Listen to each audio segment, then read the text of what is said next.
Next month, City Council will decide how much you will be paying for gas here in Jacksonville. Today was the first time council members met in a workshop to talk about doubling the local gas tax from 6 cents to 12 cents a gallon.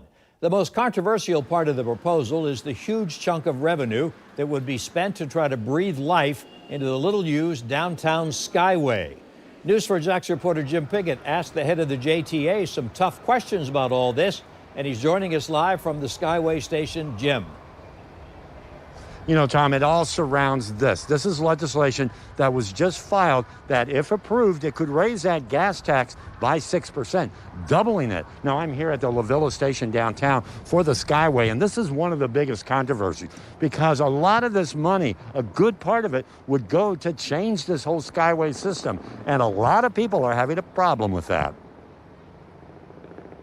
Filling up at the gas pump isn't cheap, but doubling the local gas tax has some questioning the need. Well, I feel like gas already is a little high, so for them doubling it, if it's a good, legitimate reason, okay, but I'm kind of good with the 6% already. The mayor's office says the 6-cent hike in tax would generate an economic impact of $1.6 billion and create more than 7,600 jobs. But the majority of the tax money would go to the controversial Skyway.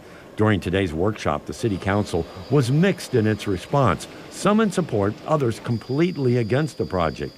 Councilmember Leanna Cumber has been one of the most vocal critics. She says the money should be used on roads and other transportation issues, not the Skyway.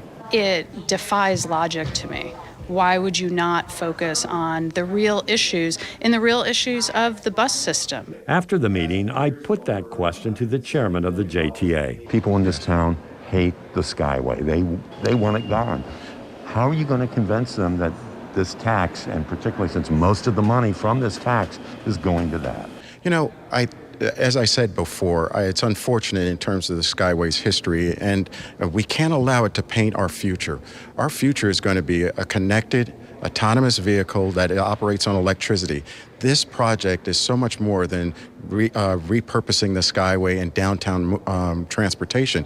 It has an opportunity to really anchor technology as part of an emerging industry in our community. This was just a workshop, and 2 more council meetings focusing just on the gas tax will take place at the end of the month and in May. And that's when the council could vote to raise the tax.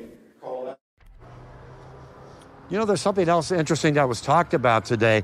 They also talked about bringing train service back to downtown Jacksonville, kind of converting the convention center, or at least part of it, which used to be the train center, and running a commuter line. It's going to be a study from here to St. Augustine. So that's just a study that they're talking about that would be funded with that gas tax. But it's one thing that came up. There are a lot of information on this. We have more for you online at news4jax.com. Right now, we're live downtown in La Villa. Jim Piggott, Channel 4, the local station.